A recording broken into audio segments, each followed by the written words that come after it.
Tidak ada satu pun orang Islam yang datang ke Yathrib belajar dari Nabi di madrasah Nabi kecuali jadi orang paling unggul di masanya dan mudah menguasai berbagai bidang setelah dia masuk Islam. Kenal Sayyidah Aisyah nggak? Kenal di mana? Sayyidah Aisyah itu hafal Quran, hafal hadis, tahu fikih, tahu tafsir, jadi dosen juga. Banyak sahabat laki-laki sepeninggal Nabi belajar dari beliau, tapi yang tidak banyak orang tahu, beliau pun pakar di bidang kedokteran. Silakan baca sejarah. Sayyidah Fatimah radhiyallahu taala anha paham fikih, paham hadis, paham Quran, dan beliau pakar di bidang keperawatan. Jadi nggak ada satupun sahabat yang masuk kelas pelajaran Nabi kecuali sukses. Ibnu Abbas, Ibnu Umar, Ali bin Abi Thalib, Abu Hurairah radhiyallahu taala anhum jami'an itu minimal menguasai 5 bidang sekaligus. Ibnu Abbas itu teman-teman mahasiswa setelah belajar Islam, belajar kurikulum Nabi, itu menguasai bahasa asing cuma 3 hari. Anda yang sudah tinggal 2 tahun, 3 tahun di sini sudah lancar Koreanya? Oh. Ini ada rumusnya, ada polanya. Utsman sukses, Abdurrahman bin Auf sukses. Nah, saya tutup dulu bagian pertama. Jadi ketika beliau itu mempraktekkan dirinya, dibimbing oleh yang sudah ada di situ, jadi usahanya dibimbing. Saat membimbing Abdurrahman bin Auf, ini pasarnya, karakternya begini, orangnya suka begini. Dari riset sederhana itu beliau putuskan, oh saya akan memulai menjadi penyalur kambing. Setahun dapat modal, tahun kedua sudah punya jualan kambing, ketiga sudah jadi orang nomor 2 paling kaya di Madinah. Sepeninggal Nabi, saya pernah meriset, pernah mempelajari, menghitung itu asetnya Abdurrahman bin Auf kalau divaluasi, dinilai di kurs kita sekarang itu sama dengan 14.000 triliun jumlahnya. Dari nggak punya apa-apa. Coba kita bawa ke sini. Yang sudah lama di sini membimbing yang baru, dijelaskan ini pasarnya di Korea daerah ini begini, senang masyarakatnya seperti ini, yang dibutuhkan begini. Dari situ muncul kesimpulan, dibimbing, di coach sama yang sudah lama sampai ini sukses. Dengan kesuksesannya dia memberikan manfaat bagi teman-teman yang baru datang dan telah tinggal sebelumnya. Pusat pendidikannya itu berada di masjid. Di mana adanya? Maka yang beliau lakukan yang kedua setelah mempersaudarakan, beliau mengajak teman-teman semuanya untuk kompak membangun masjid. 2. Masjid. Pelan-pelan. Jadi di rumah siapa? Beliau mempersaudarakan, angkat tangan. Angkat tangan, ya. Anas bin, berdiri. Nah. Dari mana? Dari Guangzhou. Jam berapa tadi dari Guangzhou? Masya Allah. Sama keluarga? Baik. Karena jawabannya betul ya 100.000 won ya. Mana Mas, tolong catat ya. Mau jawab lagi? Kalau salah saya tarik lagi. 100.000 ya Bapak itu ya. Nah, jadi yang pertama, database, didata dulu siapa orang-orangnya nih, yang baru, yang lama. Terus Nabi kumpulkan di rumahnya Anas. Dikumpulkannya nggak semua datang dulu, 90 dipilih dari yang ada. Nah, ini barangkali bisa difasilitasi dari KBRI dengan KMF, dengan KMI khususnya, Forkomasi. Siapa yang sudah ada di sini Pak Yadi, ya, dicari inohong-inohongnya, tokoh-tokohnya, kumpul untuk jadi coach. Di coaching yang baru datang, diarahkan, dipetakan, diberikan gambaran. Kamu nanti akan di mana? Daerahnya di sebelah mana? Ini gambarannya begini. Kalau mau bisnis begini. Kalau ingin kuliah, kampusnya di mana? Sebelum datang, usahakan pelajari dulu. Jurusannya apa? Mata kuliahnya berapa banyak? Jam pelajarannya bagaimana? Sistemnya bagaimana? Kalau perlu, dosennya karakternya seperti apa? Jadi sebelum sampai ke kampus, kita sudah kenal kampusnya. Saya praktekkan pola begini pada passion yang saya pilih untuk ilmu, hasilnya begini. Saya tidak ke Tripoli, ini ada Ustadz Irfan nih, bisa sampaikan Ustadz. Ini kita ada 3 alumni dari Tripoli nih, ya, di kampus kami dulu. Saya tidak datang belajar, kecuali saya tanya sebelum datang. Saya ingin ngambil kalau saya senang Quran, jurusan apa yang paling bagus? Jarak dari masjid ke asrama berapa lama? Ya, kemudian ke kelas berapa lama? Perpustakaannya di mana? Ada berapa ruangan di perpustakaan? Setelah paham petanya, tahu yang mau dipelajari, paham karakter dosennya, maka apapun yang dipelajari akan sangat mudah kita bisa mendapatkannya. Dan insya Allah ilmu yang dipelajari kita dapatkan itu insya Allah akan terbawa. Nah, tempat semua pendidikan itu setelah dikumpulkan oleh Nabi 90 orang, maka Nabi mendeklarasikan kurikulum yang kedua, yaitu membangun tempat pusat pertemuan, pusat pendidikan, dan pusat diskusi.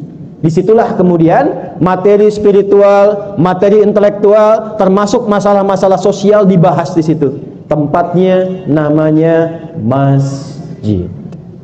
Apa namanya? Masjid. Di Gonzu sudah ada masjid. Kalau di Busan sudah ya. Di Wangun tadi sudah, semalam saya sudah datang ke situ. Darussalam, Masya Allah, tempatnya bagus. Ada di lantai 4 itu.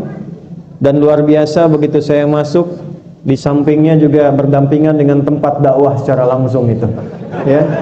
Saya seumur hidup baru lihat begitu masjid sampingnya tempat pijit, sampingnya karaoke. Jadi saya bilang sama panitia, tugas Anda yang pertama adalah bagaimana mengislamkan mbak-mbak pijit yang ada di sini supaya dia jadi mualaf. Tapi alhamdulillah langsung diberikan visi dakwah, bagaimana mempraktekannya. Nah, itulah kurikulum yang kedua kita akan bahas. Sudah lunas belum itu masjidnya? Belum. Berapa lagi? Sedikit lagi. Berapa? 59. 50 itu 67. Terjadi perbedaan pendapat nih. Masalah uang aja beda tuh. Ya, saya sudah lihat datanya semalam ya. Ada 59 juta. Ya sudah, nanti kita selesaikan. Ya, tidak perlu donasi ya. Tidak perlu donasi. Insyaallah kita selesaikan. Nah, ini kita praktekkan ambil berkahnya. Nanti untuk Masjid Darussalam yang belum 59 juta nanti kami yang insyaallah akan siapkan untuk melunasi itu. Ya.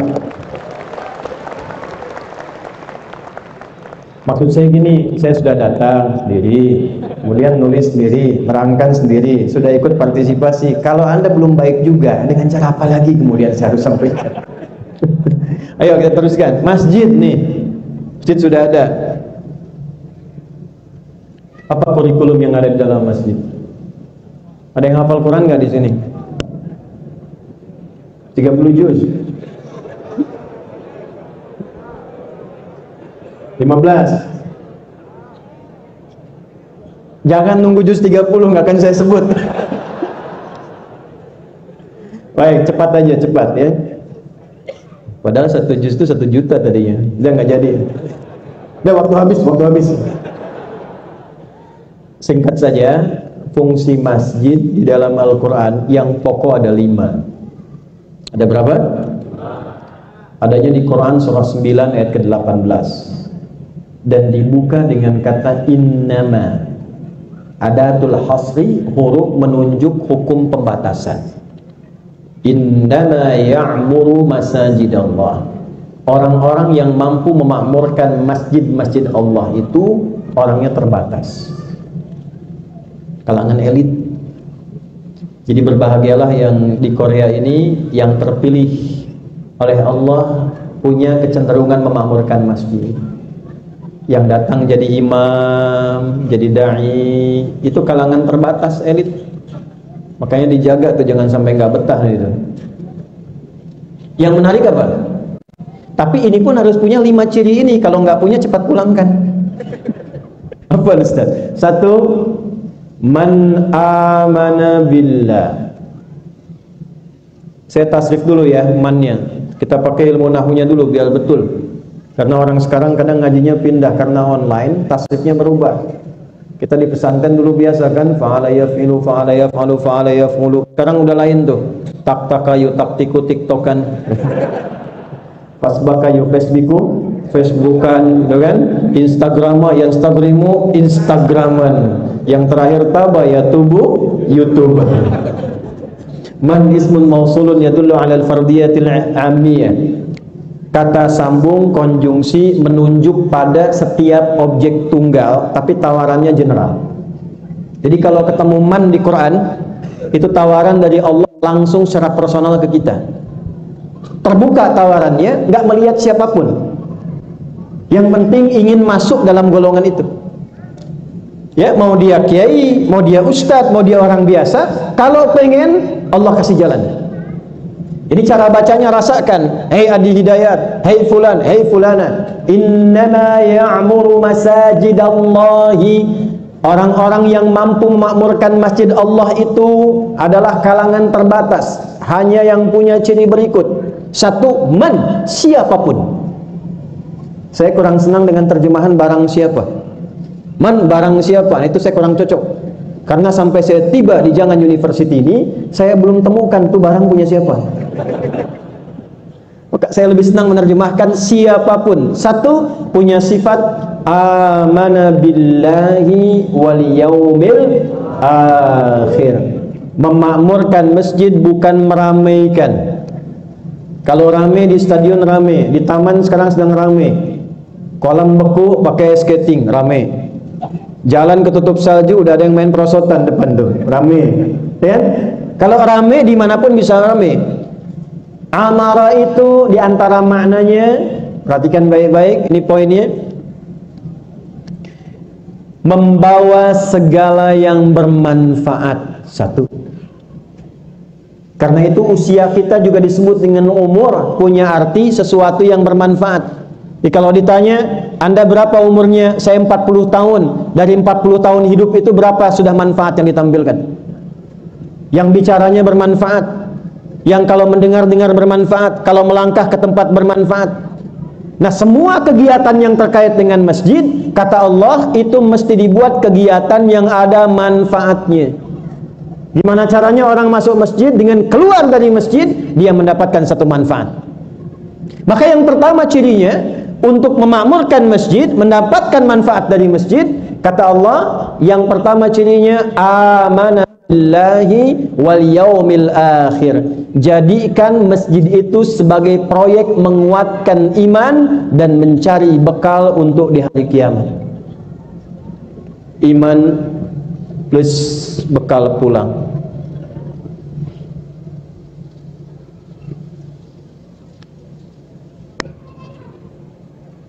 Awas pelan-pelan.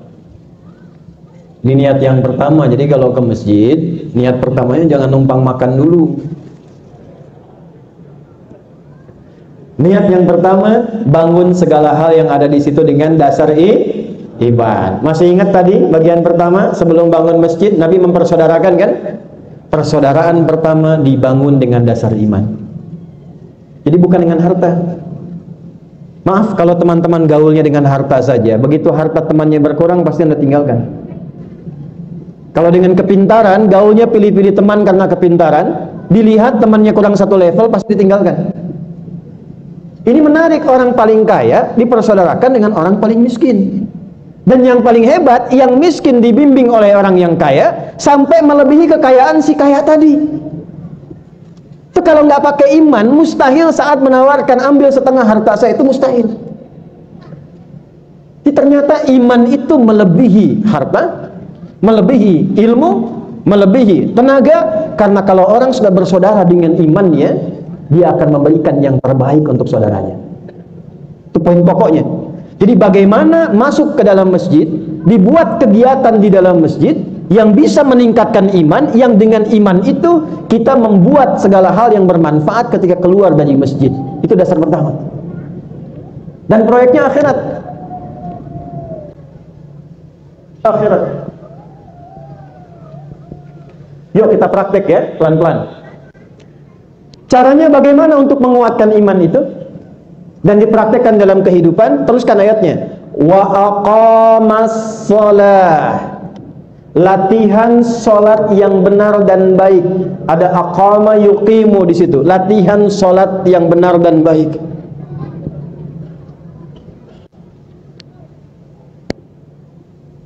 Hadis Muslim nomor hadis 397. Disebutkan juga di Al-Bukhari. Rawinya Abu Hurairah radhiyallahu taala anhu, tokohnya Khalad bin Rafi Az-Zuraiqi. Kejadiannya berlangsung di Masjid Nabawi masuk Khalad ini ke Masjid Nabawi, di sampingnya ada Nabi sedang duduk. Begitu selesai menunaikan salat sunnah 2 rakaat, dia datang kepada Nabi sallallahu alaihi wasallam dan mengatakan, "Assalamu alayka ya Rasulullah." Kata Nabi, "Wa alaikassalam wa rahmatullah, irji' salli fa innaka lam tusalli." Kamu balik lagi salat karena engkau belum salat dengan benar. Dia salat lagi 2 rakaat, datang lagi ke Nabi mengucapkan salam. Kata Nabi, balik lagi salat karena engkau belum salat dengan benar. Sampai 3 kali. Yang terakhir dia berkata begini, "Ya Rasulullahi ma uhsinu ghairah, alimni."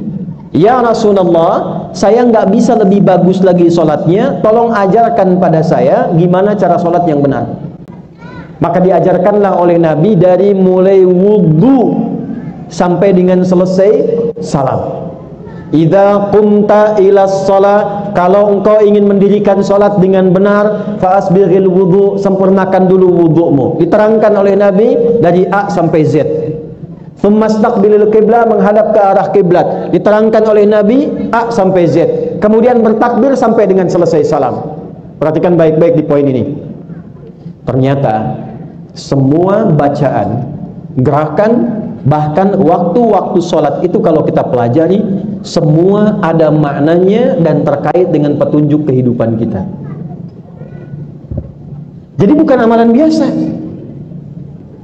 Dan nanti kita akan dapatkan rahasianya, kenapa yang diajarkan duluan sholat, bukan puasa. Kenapa yang diajarkan duluan itu sholat, bukan zakat. Kenapa bukan haji, bukan umrah. Nabi mengatakan kalau anak anda sudah usia 7 tahun, ajarkan dia sholat. 10 tahun masih rewel, berikan pendidikan membuat dia mengerti. Kenapa sholat yang didahulukan? Di Indonesia itu advance, anak TK sudah manasik tuh. Saya nggak tahu kalau di sini.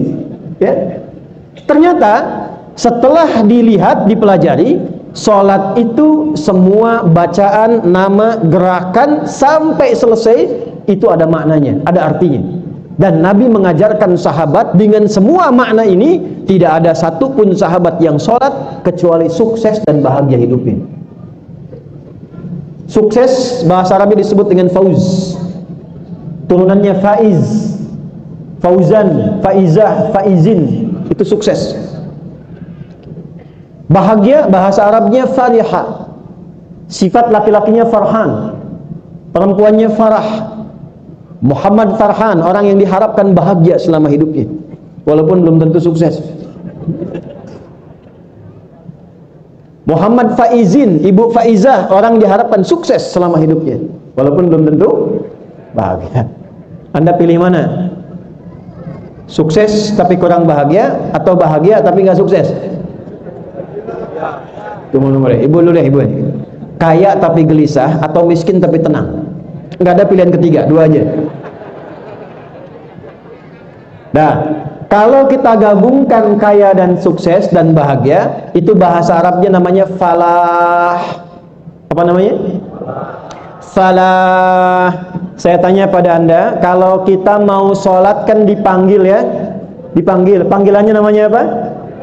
Adzan. Adzan itu ada yang menyebut ulama seakar dengan kata udhun, artinya telinga. Jamaknya adzan. Ini satu-satunya lafaz yang diperdengarkan pada orang yang masih punya telinga. Kenapa adzan satu tempat dengan yang lain beda waktu, beda 5 menit, beda 10 menit, beda 1 menit, beda setengah menit, untuk menunjukkan lafaz ini satu-satunya yang diperdengarkan 24 jam di bumi tanpa putus. Ketika Anda, saya, kita dipanggil sholat, hayya 'alas shalah, ayo sholat. Kita tanya, ya Allah, kenapa saya mesti sholat? Jawabannya bukan karena kamu harus ibadah, jawabannya bukan karena kamu harus buktikan imanmu. Perhatikan jawabannya, diperdengarkan di telinga kita. Setelah hayya 'alas shalah, apa jawabannya? Hayya 'alal falah, supaya engkau sukses dan bahagia. Jadi sholat yang benar itu seharusnya mengantarkan kita pada kesuksesan dan kebahagiaan sesuai dengan pilihan hidup masing-masing. Jadi kalau dia kerja, jadi pekerja yang sukses. Kalau dia di rumah tangga, jadi suami yang sukses, jadi istri yang sukses, jadi pelajar yang sukses.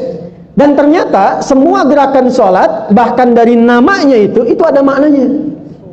Itulah tadi yang dipraktekkan Abdurrahman bin Auf. Itu baru mempraktekkan berdiri dalam sholat, menghasilkan orang paling kaya yang pernah tinggal di bumi. Yuk kita ambil contoh ya. Maksud saya nanti kalau ke masjid, ya selain dapatkan imam yang bagus, imam yang khusyuk, mimpinnya enak, fikihnya belajar, dikaji juga makna sholat ini untuk dipraktekkan dalam kehidupan, khususnya di bumi Korea Selatan ini. Saya ambil contoh. Sholat pertama namanya apa? Cepat, namanya apa? Subuh. Apa artinya subuh?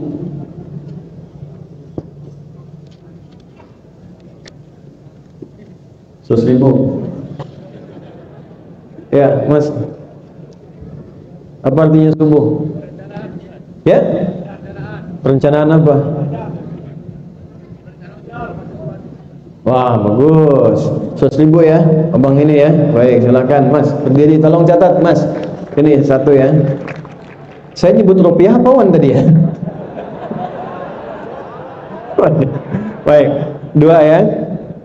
Subuh, kenapa disebut subuh? Setelah itu zuhur, setelah itu asar, setelah itu maghrib, kemudian isya. Coba lihat dari namanya dulu. Nanti ini ada kitabnya. Ada kitab Asrarus Shalah, Nadharat fi Ma'alis Shalah, dan kitab-kitab lainnya. Perhatikan baik-baik. Dan subuh ini satu-satunya yang punya dua nama. Subuh disebut subuh, itu seakar dengan kata asbah. Subuh disebutkan 3 kali dalam Al-Quran, asbah disebutkan 3 kali dalam Al-Quran. Total keduanya 6. Subuh itu asalnya awal mula merencanakan sesuatu untuk dieksekusi. Itu asalnya begitu maknanya. Sesuatu yang terencana dengan baik untuk dieksekusi. Jadi kalau orang Arab tanya begini, kaifa asbahta ya akhi, kaifa asbahti ya ukhti, bagaimana kabarmu pagi ini, bukan hanya menunjuk bagaimana keadaan tubuh kita, bukan. Beda dengan kaifa haluk. Kalau kaifa haluk itu keadaan kita, sehat, nggak sakit, kaifa haluk, alhamdulillah. Kalau asbah, kaifa asbaht, bagaimana kabarmu di pagi ini, sekaligus bertanya juga kepada kita, bagaimana kabarmu pagi ini, sudah punya rencana apa yang siap engkau kerjakan di hari ini? Jam 7 ada di mana? Jam 8 kerjakan apa?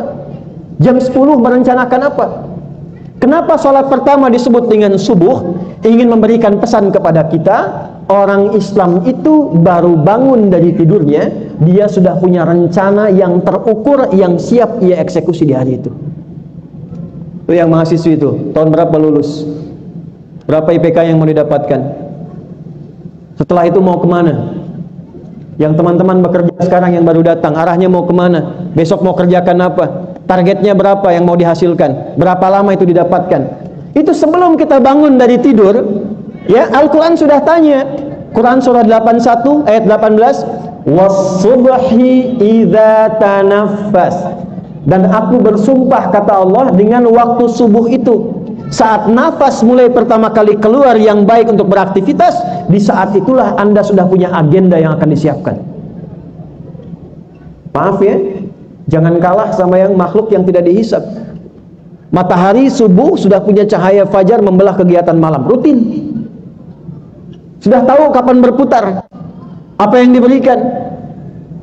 Hewan juga begitu, lihat tumbuhan. Walaupun kena salju, dia konsisten. Saat subuh datang, dia keluarkan oksigen. Karbon dioksida dia serap. Dan itu teman-teman, waktunya itu subuh. Saya pernah ngajar di Belanda, di Utrecht. Ditempatkan di salah satu tempat istirahat di apartemen. Itu pinggirannya ada kanal dan diselimuti oleh hutan. Ada tumbuh-tumbuhan, pohon-pohon besar. Saya ingin buktikan tentang ayat ini, Quran surah 81 di ayat 18. Lalu saya keluar dari balkon apartemen hanya untuk menghirup udara 1 menit sebelum waktu subuh. Ternyata masih pengap karbon dioksida. Begitu tiba waktu subuh bagian Utrecht dan kami keluar, itu berubah keadaannya, udaranya menjadi segar, oksigen yang keluar. Anda bayangkan, tumbuhan yang tidak dihisab, tumbuhan yang diciptakan untuk menghiasi dunia, memberikan kontribusi pada kita. Di awal nafasnya waktu subuh, dia sudah punya agenda memberikan manfaat. Nah, sekarang balik ke kita yang dihisab. Kalau bawa konsep kepersaudaraan ini dijelaskan di masjid, dikumpulkan dengan teman-teman senior dan yang baru datang, tanyakan apa agendanya di Korea ini, mau sampai kapan di Korea ini, apakah ingin bertahan di sini, apakah rencana yang PMI jualan ingin buka toko, tokonya toko apa, kapan itu bisa terjadi, bagaimana persiapannya, perencanaannya bagaimana, modalnya dari mana, hari ini akan bergerak dengan poin apa, ke depan targetnya apa yang mau didapatkan, disiapkan terencana, minimal pekerjaan yang akan kita kerjakan di hari itu. Itulah subuh. Nah, pancaran pembuka waktunya disebut fajar. Saat matahari mulai membelah kegelapan disebut fajar shadiq. Tenggelamnya sudah mulai hilang, hitamnya, gelapnya, muncul cahayanya, datang kita bawa agenda yang kita bacakan di hadapan Allah supaya rencana-rencana kita dimudahkan oleh Allah Subhanahu wa taala. Lihat Quran surah ke-17 di ayat ke-78. Perhatikan baik-baik. Materi ini enggak mudah. Aqimis salata liduluki syamsi ila ghasaqil laili wa qur'anal fajri. Inna qur'anal fajri kana mashhuda. Teman-teman, zuhur enggak disebutkan agendanya, asar tidak disebutkan, maghrib enggak disebutkan, isya enggak disebutkan. Tapi ketika menyebutkan subuh, waktunya dimulai fajar, itu bersamaan dengan Anda sholat. Bukan hanya sholat yang penting, kata Allah. Ditanya balik, agenda kamu yang sudah disiapkan di subuh ini apa? Wa qur'anal fajri. Sholat subuh itu sama dengan penunaian sholatnya. Kita sudah bawa agenda yang kita siapkan dalam sujud, minta kepada Allah. Ya, orang Islam itu ke masjid ketika sholat bukan cuma ingin menunaikan secara formal 2 rakaat selesai pulang. Tidak, agenda yang kita susun dari malam kita bawa ke masjid, sujud. Ya Allah, mudahkan urusan saya hari ini. Ya Allah, mudahkan pekerjaan saya hari ini. Ya Allah, mudahkan bisnis saya hari ini. Lindungi saya ya Allah, berikan jalan yang terbaik ya Allah. Engkau maha tahu apa yang telah aku rencanakan di hari ini. Saat sujud, agenda itulah yang kita mintakan kepada Allah. Itu dasarnya. Dan spesial, kata Nabi, itu malaikat langsung mengaminkan. Ya, Anda buka misalnya di Al-Bukhari, sama juga di hadis Muslim nomor hadis 157, yata'aqabuna malaikatul laili wa malaikatun nahari fi salatil fajri wa salatil asri. Malaikat itu sif-sifan yang petugas siang dan malam itu kumpul salah satunya di waktu subuh untuk melaporkan kepada Allah apa agenda yang dibacakan oleh hambanya yang sedang sholat. Di hadis yang mengatakan ketika malaikat naik, ditanya oleh Allah untuk memastikan, Allah sudah tahu. Ya, untuk memastikan tugas malaikat benar keluar dari lisannya sebelum disampaikan, Allah sudah mengetahuinya. Bagaimana keadaan hambaku saat engkau tinggalkan? Kata malaikat, ya Allah, saya tinggalkan hambamu itu wahum yusallun. Mereka sedang sholat dan memohon kepadamu tentang doa-doa dan kebutuhan mereka. Ya, saya tutup bagian pertama dengan bertanya, dari ribuan yang hadir di aula ini, berapa di antara kita yang sholat subuhnya sudah membawa agenda kegiatan kita di hadapan Allah? Itu baru satu. Nah, jadi jangan jadikan masjid itu hanya sekedar kita kumpul, ya, sholat, ngaji, pulang, bagus, ada pahalanya, mencas iman itu ada, cas iman ada. Tapi proyek kehidupan kitanya sampai kiamat, apa yang kita siapkan? Kan man amana billah wal yaumil akhir. Kita sholat, kita kuatkan iman kita, saat yang bersamaan belajar dari fikih sholat untuk membawa proyek-proyek kita sampai pulang menghadap Allah Subhanahu wa ta'ala. Tidak ada satupun orang sholat kecuali dia sukses dalam pekerjaan-pekerjaannya. Siang bahasa Arabnya apa? Siang, nahar. Kenapa sholatnya bukan sholat nahar, tapi sholatnya zuhur? Sore bahasa Arabnya apa? Masa al-khair. Kenapa sholatnya asar? Maghrib, menjelang malam. Malam bahasa Arabnya apa? Lail. Ya, lail, jamaknya layali. Lela, lili, lala, leli, itu malam. Ya, teh leli, teh malam-malam itu. Ya, tapi kok sholatnya isya? Ya, bocoran saja sedikit, bocor halus. Kalau sudah agenda dari pagi disiapkan, kerja sampai siang, kenapa namanya zuhur? Seakar dengan izhar, jelas, nampak, terang. Dievaluasi, dikoreksi, dicatat sampai dengan siang. Sudah jelas belum hasilnya? Sudah terang belum? Anda kerja kok dari pagi, jam 6:05 sudah subuh, sampai dengan siang masuk jam 1, kurang lebih ada 5 jam. 5 jam tuh ngapain aja? Jelas gak waktunya? Hasil pekerjaannya jelas gak? Jadi ibadah gak kalau meninggal? Ada poin gak di hadapan Allah? Itu sampai detilnya.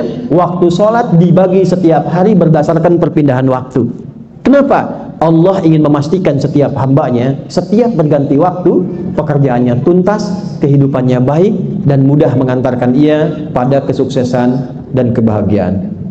Izin saya sempurnakan dulu kurang lebih 5-10 menit sampai ayat ini selesai. Setelah itu coba kita diskusi dengan baik. Wa aqamas shalah wa ataz zakah. Sering diterjemahkan di mushaf, dan untuk menyalurkan zakat. Tapi fungsi sosialnya jarang dibahas. Ada saudara kita orang Indonesia yang meninggal di Korea, ada? Dikirim ke Indonesia atau dimakamkan di sini? Kirim ke Indonesia. Ada yang mungkin kesulitan dalam biaya di dokumen, ada? Ada yang kesulitan saat baru datang, nggak punya tempat tinggal, ada? Bagaimana cara kita bisa menyelesaikan masalah-masalah sosial itu?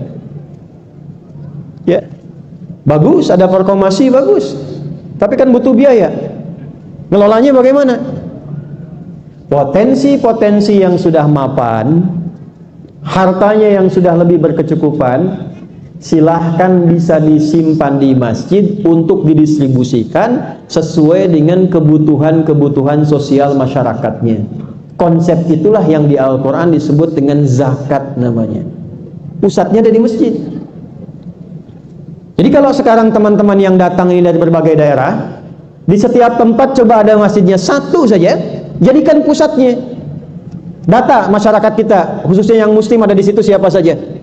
Ya, kalau ada yang sakit, tidak ada biaya, masuk kategori zakat, keluarkan 8 golongan. Quran surat 9 ayat ke-60.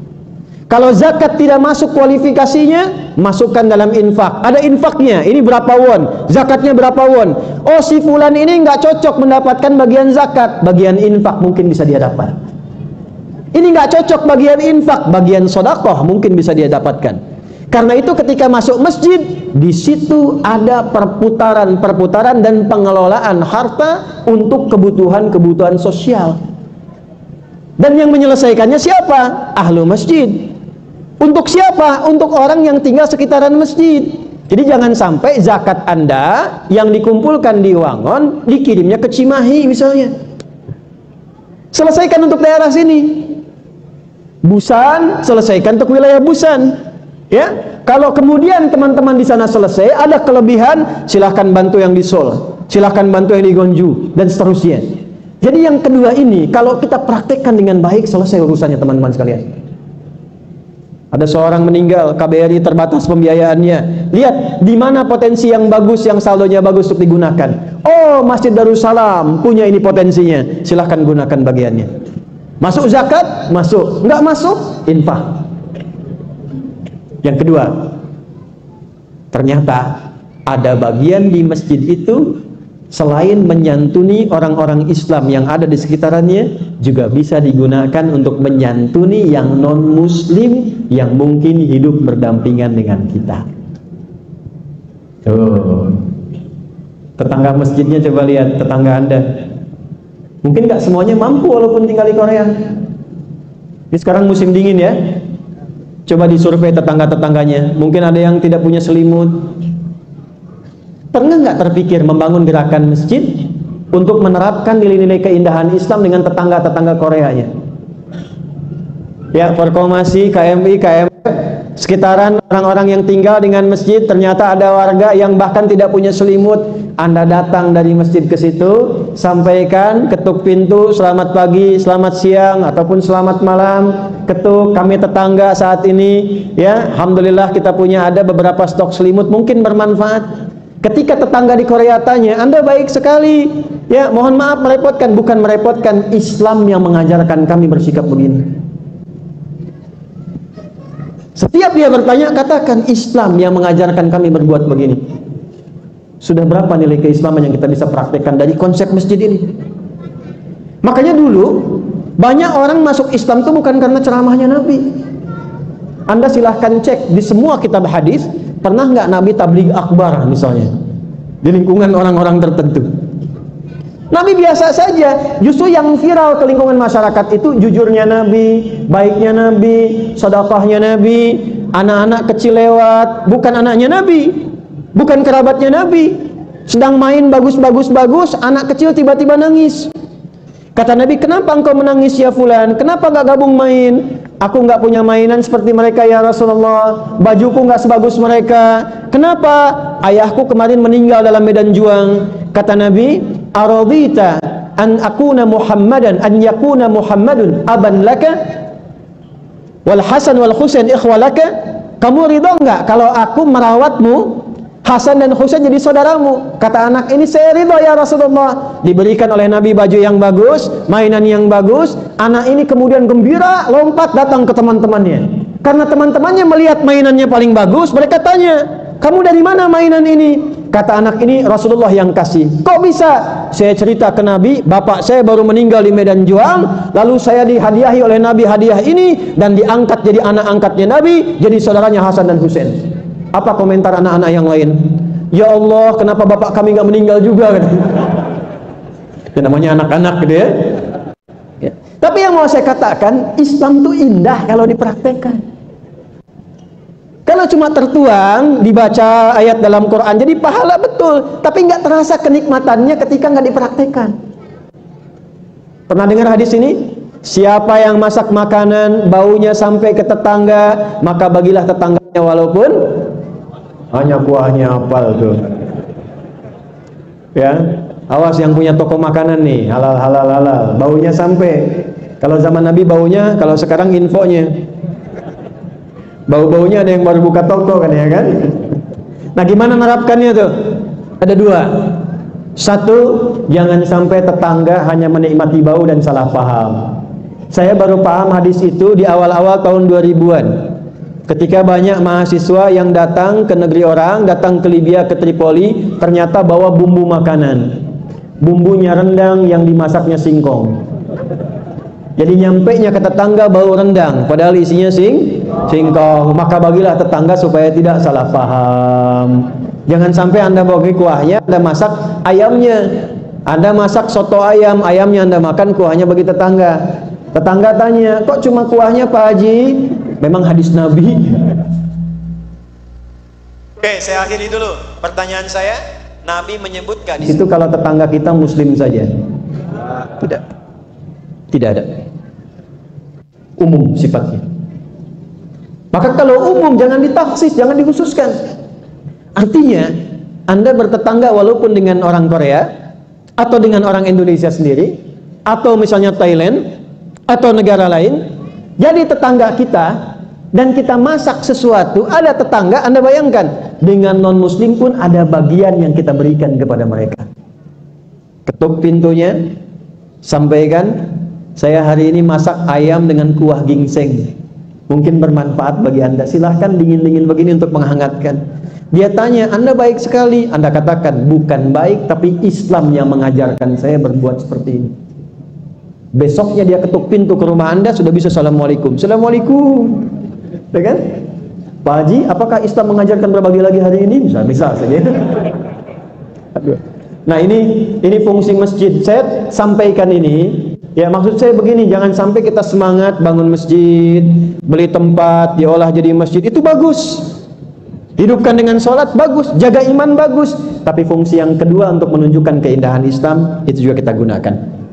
Walam yakhsha illallah. Kemudian kompak semuanya dengan baik, supaya mendekati Allah subhanahu wa ta'ala, takut kepada Allah dengan meningkatkan banyak ibadah. Ini saya akhiri. Maaf, kalau pekerjaan ingin enak, kata Quran, jadikan ibadah. Belajar ingin bagus, jadikan ibadah. Tugas ingin bagus, niatkan sebagai ibadah.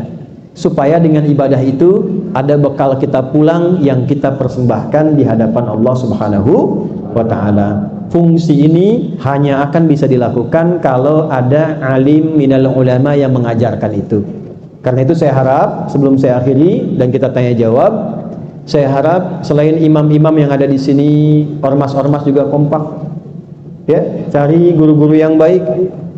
Jangan sampai nanti diajarkan hal-hal yang membuat kita terpecah. Ini saya paling senang dan saya selalu cerita kalau di Indonesia atau di berbagai tempat saya cerita, kalau kita ingin belajar masyarakat yang guyub, Indonesia yang bagus, yang saling menghormati, saling rukun, saya selalu sampaikan contohlah teman-teman yang ada di Korea Selatan.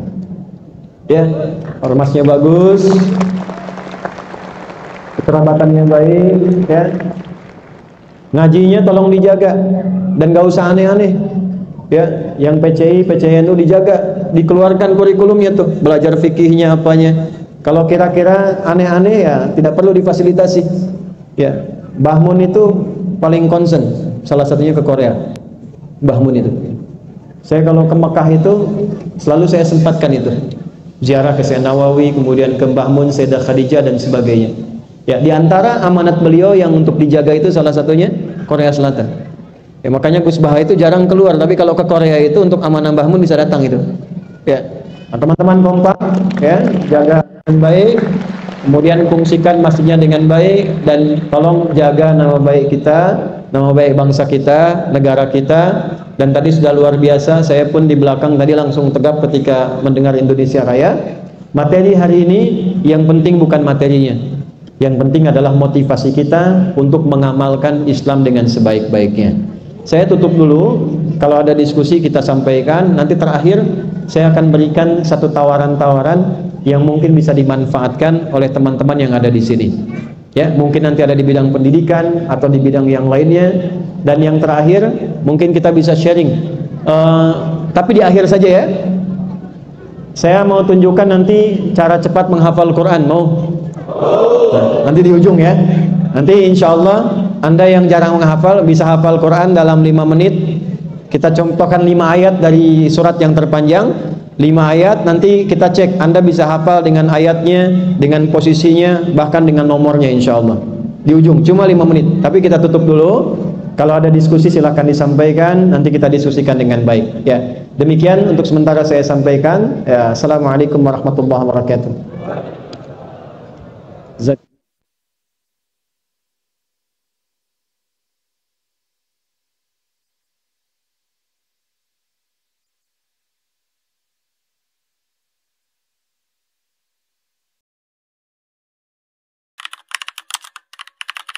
Channel 登録お願いね。